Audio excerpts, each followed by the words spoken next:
उत्तर प्रदेश के उप मुख्यमंत्री केशव प्रसाद मौर्य मंगलवार को सिवाल खास विधानसभा क्षेत्र के केथवाड़ी गांव पहुंचे। यहां उन्होंने भाजपा प्रत्याशी मनिंदर पाल सिंह के पक्ष में वोट मांगे। उन्होंने कहा कि सबसे चर्चित सीट सिवाल खास उत्तर प्रदेश के चुनाव में प्रेरणा का केंद्र बनेगा। 2022 का चुनाव 2024 के चुनाव से जुड़ा हुआ है। 2017 में मुख्यमंत्री योगी आदित्यनाथ ने विकास के नए युग की शुरुआत की, गुंडे और अपराधियों को जेल भेजा और प्रदेश की 24 करोड़ जनता को सुरक्षा का एहसास कराया। इस दौरान उन्होंने सपा अध्यक्ष अखिलेश यादव पर जमकर निशाना साधा। केशव प्रसाद मौर्य ने कहा कि समाजवादी पार्टी के गुंडे माफिया और दबंगों का गैंग है। इसके सरदार अखिलेश यादव हैं। जिन लोगों ने कैराना में पलायन कराया, इस पार्टी ने उन्हीं लोगों को टिकट थमा दिए हैं। हम विश्वास दिलाते हैं कि भाजपा की सरकार आने पर हम फिर से गुंडों को वापस जेलों में भेजेंगे। समाजवादी पार्टी की सरकार थी तो पुलिस अपराधियों से डरती थी, अब अपराधी पुलिस से डरता है।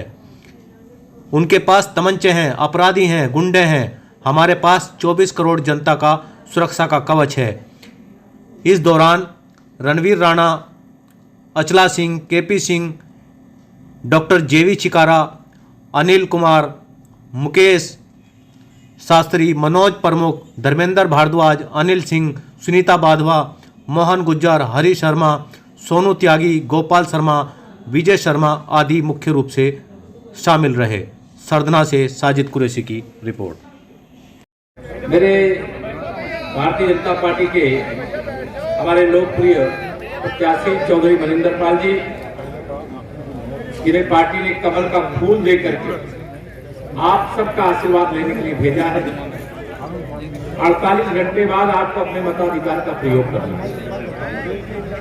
मैं आप सबसे प्रार्थना करने के लिए आया हूं। यह सीट आपने 2017 में भाजपा की झोली में डाला था, 2022 में भी आपको भाजपा की झोली में यह सीट डालने का काम करना करोगे ना सब लोग। मंच पर हमारे जिले के अध्यक्ष आदरणीय विमल शर्मा जी, हमारे आदरणीय पूर्व केंद्रीय मंत्री और सांसद डॉक्टर सत्यपाल सिंह जी, हमारे लोकेश जी, हमारे श्री महेश अग्रवाल जी, प्रभारी हरीश चौधरी जी, ठाकुर मुकेश शास्त्री जी, विनोद चौधरी जी, ब्रजवीर सैनी जी, राकेश गिरी जी, मनोज चौहान जी, ब्लॉक प्रमुख धर्मेंद्र भारद्वाज जी, पूर्व जिला पंचायत सदस्य रविंद्र सिंह टेकरी जी, शक्ति पत्रकार मित्र। मैं तो केवल आपसे यह बताने आया हूं, निवेदन करने के लिए आया हूं कि आपने 2017 में जब कमल खिलाया, या कह लीजिए मैं 2014 से अगर शुरू करूं, 2014 में कमल खिलाया, 2017 में कमल खिलाया, 2019 में कमल खिलाया, तो भारतीय जनता पार्टी की डबल इंजन की सरकार, केंद्र में माननीय नरेंद्र मोदी जी के नेतृत्व वाली, प्रदेश में आदरणीय योगी आदित्यनाथ जी के नेतृत्व वाली सरकार ने कमल की तरह सिवाल खास और पूरे बागपत संसदीय क्षेत्र को खिलाने में कोई कमी रखी क्या? जोर से बताइए, कोई कमी रखी क्या?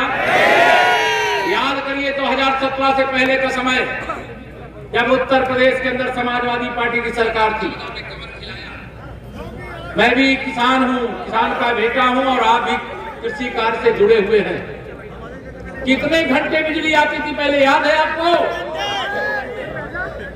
आज बिजली का मुद्दा लेकर के श्री अखिलेश यादव जी की औकात नहीं है कि जनता के बीच में आवे कि हम आएंगे तो हम बिजली देंगे। जो शासन में थे कभी बिजली दिए नहीं। समाजवादी पार्टी की सरकार के समय के दंगे याद है कि भूल गए? वह दंगागर्दी भाजपा की सरकार में किसी माई के लाल के अंदर हिम्मत हुई क्या कि दंगा करने का साहस कर सके? ये क्या समाजवादी पार्टी गठबंधन कर सकता है क्या? यह रोकने का काम केवल और केवल और केवल भारतीय जनता पार्टी कर सकती है। आप सबके सामने करें, हम रोजगार देंगे। अरे श्री अखिलेश यादव जी, आप केवल मेरे किसानों की जमीन पर कब्जा करने का अपने गुंडों को अधिकार दोगे, अवैध अस्त्र बनाने की फैक्ट्रियां चलवाने का काम करोगे।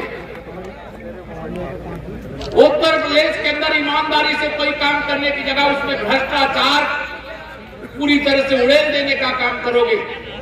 मैं आप सब लोगों के सामने आज यहाँ पर आकर के बताना चाहता हूँ, आज हमारा संकल्प पत्र आया है, उसकी चर्चा हुई कि नहीं मंच से मैं नहीं जानता। आप सबको बताना चाहता हूँ, हमारा 10 मार्च, आज 10 फरवरी को तो आप पहले चरण का मतदान करोगे और 10 मार्च को वोटों की गिनती होगी और 10 मार्च के बाद जो आज हमारा संकल्प पत्र है, हमारे अन्नदाताओं को, किसानों को बिजली फ्री कर देने का।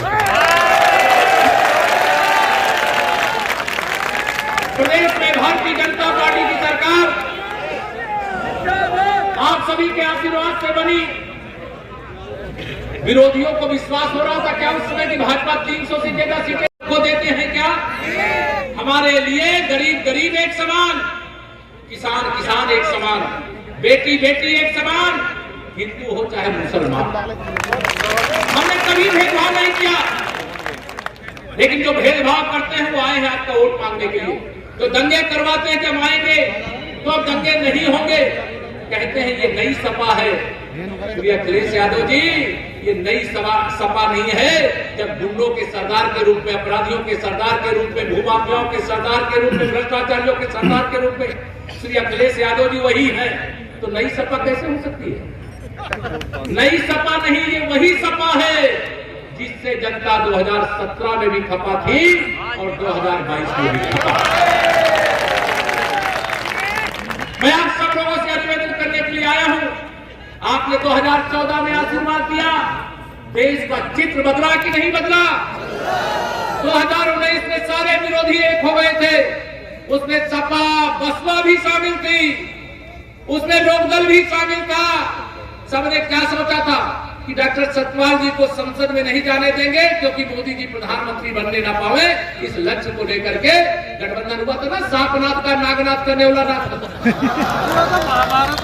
लेकिन जनता के दिल में अगर मोदी जी है, कमल का फूल है, भारतीय जनता पार्टी है, तो आपके आशीर्वाद से उत्तर प्रदेश में भारतीय जनता पार्टी के 64 सांसद जीत के गए, 51% वोट लेकर के गए। 2022 का जो चुनाव है मेरे भाई बहनों, ध्यान रखना, या विरोधी जितने हैं देश के अंदर भी तो दुनिया के अंदर, ध्यान रखना, चुनाव तो 5 राज्य में हो रहे हैं ना, चर्चा केवल यूपी की क्यों हो रही है? सबको लगता है कि अगर यूपी में बीजेपी को रोक लेंगे, दिल्ली में मोदी जी को रोक लेंगे। औकात है क्या इनकी रोक लेंगे? अगर आपका आशीर्वाद भारतीय जनता पार्टी के साथ है तो मेरा विश्वास है दुनिया की कोई ताकत न यूपी में रोक सकता है, न दिल्ली में रोक सकता है। आप सबसे यही प्रार्थना करने के लिए आया हूं। यहां पर भारतीय जनता पार्टी के प्रत्याशी के रूप में हमने चौधरी मनिंदर पाल जी को भेजा है, लेकिन आप सबसे यह कहना चाहता हूं, यहां चौधरी मनिंदर पाल जी प्रत्याशी नहीं है, यहां कमल का फूल प्रत्याशी और केशव प्रसाद मौर्य प्रत्याशी। इससे 48 घंटे का समय बचा है। आप तो अपने गांव क्षेत्र में रह करके प्रचार कर सकते हैं, कोई सभा नहीं होगी। आपको घर घर जाना है और लोगों को कहना है कमल के फूल की बटन क्यों दबाना है।